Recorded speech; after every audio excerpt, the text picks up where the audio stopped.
नमस्कार। आपका अखबार के YouTube चैनल पर आपका स्वागत है। मैं हूं प्रदीप सिंह।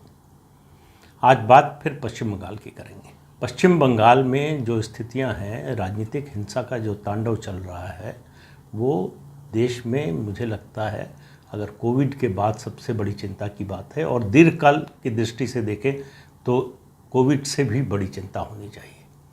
बड़ी चिंता इसलिए होना चाहिए कि देश में डेमोक्रेसी है, तो डेमोक्रेसी में क्या कुछ लोगों को ये अधिकार है कि जो पार्टी जीतेगी वो हारने वाली पार्टी के कार्यकर्ताओं के घर जला देगी, लूट लेगी उनका घर, महिलाओं के साथ बलात्कार करेगी? क्या इसकी छूट मिलेगी? और पुलिस और प्रशासन मूक दर्शक बना देखता रहेगा? ये छूट किसी भी पार्टी को, किसी भी नेता को, चाहे जितना बड़ा जनादेश मिला हो, कैसे मिल सकती है? तो आज सवाल मेरा ये है कि बंगाल के हिंदुओं की रक्षा कौन करेगा? बंगाल की सरकार तो नहीं करेगी, बंगाल की पुलिस नहीं करेगी। पुलिस और सरकार दोनों दंगाइयों की मदद में है। जो कुछ हो रहा है वो लगता है जैसे इतिहास अपने को दोहरा रहा हो। 16 अगस्त 1946 को जब जिन्ना ने डायरेक्ट एक्शन की कॉल दी थी, उस समय बंगाल में जिस तरह की, ख़ासतौर से कोलकाता में जिस तरह की हिंसा हुई थी, वो हिंसा आज बंगाल में अलग अलग इलाकों में देखने को मिल रही है। हम उसी ओर जा रहे हैं।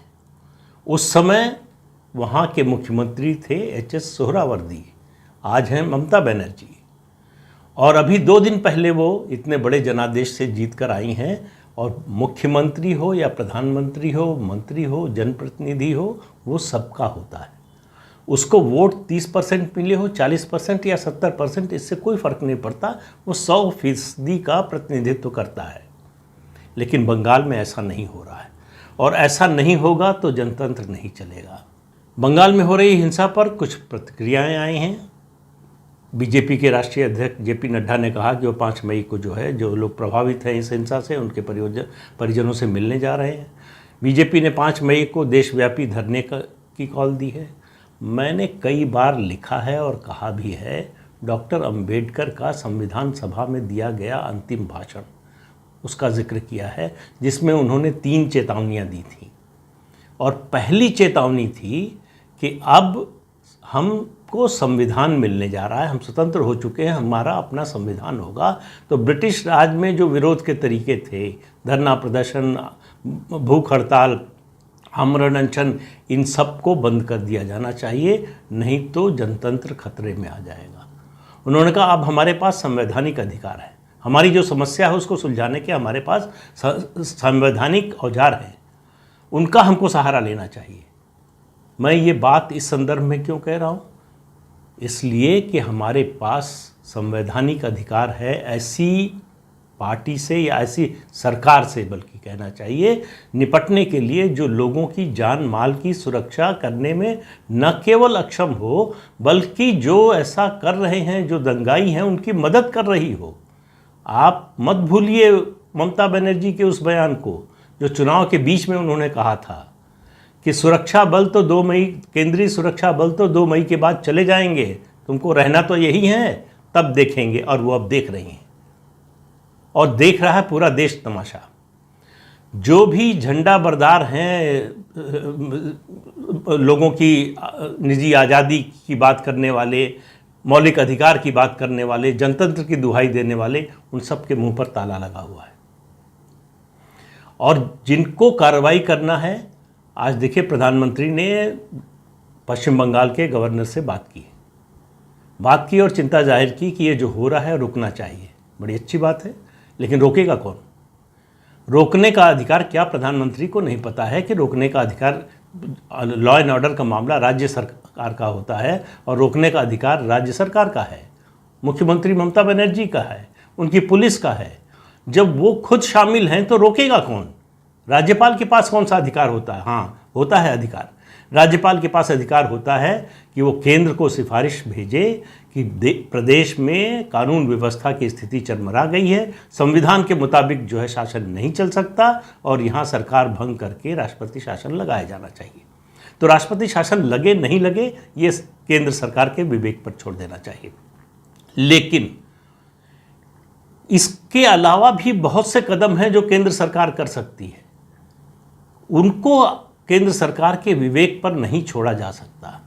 केंद्र सरकार को केवल चिंता करते हुए, बीजेपी को केवल धरना प्रदर्शन करते हुए नहीं देखा जा सकता। जो स्थिति है, जिनका घर लुट रहा है, जिनके घर की महिलाओं के साथ दुर्व्यवहार हो रहा है, जिनके घर को आग लगाया जा रहा है, उनसे पूछिए क्या उन पर गुजर रही, उनकी गलती क्या है।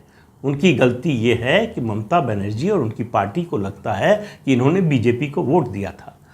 तो जो पार्टी अपने कार्यकर्ताओं की उनके जान माल की रक्षा नहीं कर सकती, उसको वोट फिर कोई क्यों देगा? ये सवाल आज पश्चिम बंगाल के लोगों के मन में है। पश्चिम बंगाल में सिर्फ 30% मुसलमान हैं, 70% हिंदू हैं, और इसके बावजूद आप देखिए हिंदुओं की ये स्थिति है। इस समय मुझे ये स्थिति देखकर एक बार फिर से स्वातंत्र्य वीर सावरकर की याद आती है। उन्होंने कहा था कि मुझे ब्रिटिश राज से डर नहीं लगता, अंग्रेज़ों से डर नहीं लगता, मुझे मुसलमानों से भी डर नहीं लगता, मुझे डर लगता है वो उन हिंदुओं से जो हिंदुत्व के विरोधी हैं। आज हम उनकी बात को साकार होते हुए देख रहे हैं। हमें डरने की ज़रूरत है ऐसे हिंदुओं से। मैं किसी मुसलमान की बात नहीं कर रहा हूँ, ममता बनर्जी की भी बात नहीं कर रहा हूँ। ममता बनर्जी जो कर रही थी उनसे अपेक्षित था, पता था सबको कि यही करेंगी। वो 10 साल से यही कर रही हैं, और नंदीग्राम हारने का जो उनको दुख साल रहा है, ये उसका बदला है। नंदीग्राम एकमात्र विधानसभा क्षेत्र विधानसभा क्षेत्र तो है जहाँ से ममता बनर्जी को मात मिली। क्यों मिली? कि वहाँ 30% मुसलमान है, ये सोचकर वहाँ गई थी, और वहाँ पोलराइजेशन हुआ, हिंदू एक तरफ हो गए। उसका नतीजा हुआ वो चुनाव हार गई। साम दाम दंड भेद करने के बाद भी वो चुनाव हार गई, सहानुभूति बटोरने के बाद भी वो चुनाव हार गई अपना। ये बर्दाश्त उनको नहीं है। ये किसी को भी हार बर्दाश्त नहीं होती है, ये बड़ी स्वाभाविक बात है। लेकिन क्या कोई चुना हुआ मुख्यमंत्री इस तरह का व्यवहार कर सकता अपने ही प्रदेश के लोगों से? उन्हीं लोगों से जिनके बल पर उसको शासन चलाना है, उनके घर जलाकर, उनके घर उजाड़ कर। देखिए, केंद्र सरकार ये कह सकती है कि कानून व्यवस्था की स्थिति ऐसी है वैसी है, गवर्नर की रिपोर्ट आई है नहीं आई है। एक उदाहरण देता हूँ आपको। 1990 में चंद्रशेखर जी प्रधानमंत्री थे देश के। मेरा ख्याल है अब तक जितनी सरकारें बनी हैं केंद्र में, उनमें सबसे कम सांसदों वाली पार्टी के नेता थे। 67 या 70 सांसद थे उस समय उनके। आईबी की रिपोर्ट आई कि डीएमके की सरकार लिट्टे की मदद कर रही है, और उसके प्रमाण थे कि किस तरह से हथियार दिए गए, ट्रेनिंग की गई। उन्होंने उसके बाद उनकी सरकार ने उस समय के तमिलनाडु के गवर्नर सुजीत सिंह बरनाला को संदेश भिजवाया कि आप रिपोर्ट भेजिए कि इस सरकार को बर्खास्त किया जाए। उन्होंने मना कर दिया। अकाली दल के नेता थे, वो सहमत नहीं थे। उनको लगा कि ये क्षेत्रीय दलों के साथ अन्याय होगा, और केंद्र इस तरह का जो है दुर्व्यवहार क्षेत्रीय दलों से करता रहता है। 356 का बहुत दुरुपयोग होता है, कांग्रेस सरकारें हमेशा करती रही हैं, इसलिए उन्होंने मना कर दिया। चंद्रशेखर जी ने कहा कि केंद्र सरकार के पास अधिकार है कि अगर गवर्नर की रिपोर्ट ना हो तब भी सरकार को बर्खास्त किया जा सकता है। उन्होंने कर दिया। उस समय जबकि 67-68 सांसदों के साथ सरकार चला रहे थे कांग्रेस की मदद से, इसके बावजूद उन्होंने सरकार को बर्खास्त कर दिया और कोई कुछ नहीं कर पाया। तो सवाल ये है कि आप में करने की इच्छा शक्ति है कि नहीं। आज पश्चिम बंगाल में जो हो रहा है, अगर इसको आप होने देंगे तो देश में जगह जगह ये होगा। इसको अगर नहीं रोका तो ये संदेश जाएगा कि हिंदुओं की रक्षा करने में ये सरकार नाकाम है। इस समय लोगों के मन में बहुत आक्रोश है, और आक्रोश है ममता बनर्जी को लेकर नहीं। मैंने जैसा पहले कहा कि उनसे तो यही अपेक्षित था। अगर वो ऐसा न करती तो आश्चर्य होता कि कैसे स्वभाव बदल गया। तो स्वभाव नहीं बदल सकता उनका, और उनकी राजनीति भी नहीं बदल सकती। वो यही करके, इसी से लड़कर आई हैं सत्ता में। तो उनको मालूम है कि ये करने से सत्ता बनी रहती। और अभी आपने देखा 2 दिन पहले कि ये डर जो है, इसी डर ने जिताया है ममता बनर्जी को। मैंने अपने पिछले 2 वीडियो में संडे को मैंने बताया था कि जिन्ना और सोहरावर्दी क्यों बंगाल के धार्मिक आधार पर विभाजन के खिलाफ थे, और दूसरे वीडियो में जो सोमवार को था उसमें बताया कि किस तरह से हिंदुओं के बटे होने और मुसलमानों के एक होने से ममता बनर्जी की जीत हुई। मेरा अनुरोध है कि उन दोनों वीडियो को ज़रूर देखिए, तो आपको पूरी तस्वीर पश्चिम बंगाल की समझने में मदद मिलेगी। एक बात। दूसरी बात, अब लगता है कि जैसे जो सोहरावर्दी और जिन्ना नहीं कर पाए वो ममता बनर्जी कर देंगी। ये जो आरोप आप उनके रणनीतिकार अगर इस बात की पुष्टि करते हैं कि ममता बनर्जी ने 10 साल में मुसलमानों का तुष्टीकरण किया, उनकी सरकार ने उनका तुष्टीकरण किया, तो आप इससे अंदाज़ा लगा लीजिए। दूसरी बात, अभी एक दिन पहले प्रशांत किशोर ने एक और इंटरव्यू में ये बात कही कि जहाँ भी मुस्लिम आबादी 28-30% है, वहाँ अगर बीजेपी को जीतना है तो उसे कम से कम 50-55% हिंदुओं का वोट चाहिए, तभी जीतेगी, नहीं तो नहीं जीतेगी। तो असम में मिला, जीत गई। पश्चिम बंगाल में नहीं मिला, हार गई। अब आप देखिए मुस्लिम समुदाय किस तरह से टैक्टिकल वोटिंग करता है। 2 मतदान केंद्रों का उदाहरण देता हूँ आपको। एक मतदान केंद्र का नंबर है 289। यहाँ 100% हिंदू वोटर हैं। यहाँ कुल जो मत हैं वो 709 थे, और उनमें से 543 पड़े, यानी 76 कुछ फीसदी, 5-8% वोट पड़े। और मत कैसे किसको कितने मिले? टीएमसी को 252 वोट मिले, बीजेपी को 226, आईएसएफ फुरफुरा शरीफ की जो अब्बास सिद्दीकी की पार्टी है, मुसलमानों के आधार पर ही वो पार्टी बनी है, उन्हीं की पार्टी है, उन्हीं के लिए है, उसको 31 हिंदुओं ने वोट दिया। उसके अलावा एसयूसीआई को 6 वोट मिले, बीएमपी को 2 वोट मिले, नोटा में 26 वोट गए। सुन लिया आपने। अब आपको एक और दिखाता हूँ मतदान केंद्र का। यह है मतदान केंद्र संख्या 297। यहाँ कुल वोट हैं 611, 571 वोट पड़े, यानी 93% से ज़्यादा पोलिंग हुई।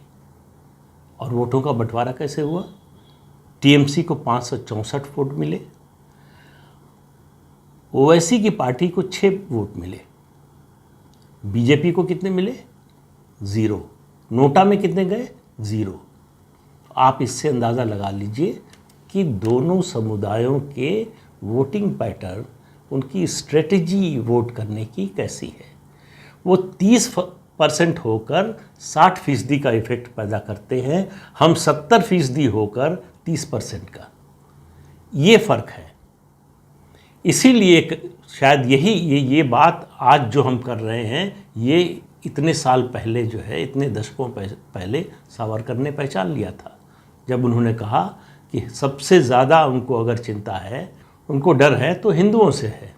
सबसे ज़्यादा उनको अगर किसी से डर है तो वो हिंदुओं का हिंदुत्व विरोधी होना। मैंने अपने पिछले वीडियो में आपसे कहा था कि हिंदू जागता नहीं है, वो धर्म उसको याद नहीं आता है जब तक खतरा, जब तक मौत उसके घर के अंदर नहीं पहुंचती। तो आज बंगाल के हिंदुओं को समझ में आ रहा होगा कि उन्होंने क्या किया। उन्होंने जो वोट किया, जिस तरह से मतदान किया, उसका नतीजा भुगत रहे हैं। ये कहने में मुझे ज़रा भी संकोच नहीं है कि स्थिति लगातार पश्चिम बंगाल में बिगड़ती जा रही है, और बिगड़ती जा रही है वो इसलिए कि वहाँ सांप्रदायिक दंगे नहीं कहना चाहिए, दंगे तो तब होते हैं जब दोनों तरफ से लड़ रहे हों। ये एक तरफा है, और ये खतरनाक और ज़्यादा इसलिए है कि पुलिस मूक दर्शक बनी हुई है, प्रशासन की शह है। आपने एक भी बयान अभी तक देखा है मुख्यमंत्री का जो इस पर चिंता जाहिर करें, जो उसे रोकने की बात कहें? वो उनका कहना है कि ये सब नाटक है बीजेपी वालों का, ये दिखावा कर रहे हैं, ये सिंपैथी बटोरना चाहते हैं। उनको अपने प्रदेश में हो रही ऐसी हिंसक घटना की कोई चिंता नहीं है, और ये तस्वीर आज जो दिख रही है मेरा यकीन मानिए, पहले भी कहा था कल के वीडियो में कि इसे देखने के बाद कोई इंडस्ट्रियलिस्ट, कोई उद्योगपति, कोई पैसे वाला निवेश करने पश्चिम बंगाल में नहीं जाएगा। तो अगले 5 साल तक पश्चिम बंगाल में कोई निवेश नहीं होने वाला है। लेकिन ये सब कुछ हो रहा है, देश के गृह मंत्री कहाँ हैं? कहाँ हैं गृह मंत्री अमित शाह? आज सुबह से जब मैं ये वीडियो बना रहा हूँ, शूट कर रहा हूँ, तब तक मुझे उनका कोई बयान सुनाई नहीं दिया।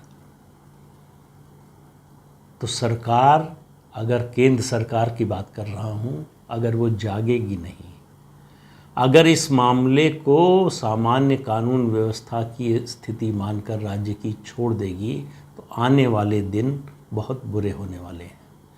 ये जो कुछ हो रहा है बंगाल में, ये आने वाले दिनों का संकेत ही नहीं, चेतावनी है। अगर सुन ले सरकार, बहुत अच्छी बात है। अगर सुन ले जिन लोगों पर अत्याचार हो रहा है उस समुदाय के लोग, बहुत अच्छी बात है। नहीं तो इसको और बड़े पैमाने पर देखने के लिए तैयार रहिए। आज इतना ही। अगले अंक में फिर मिलेंगे किसी नए मुद्दे के साथ। तब तक इजाज़त दीजिए। नमस्कार।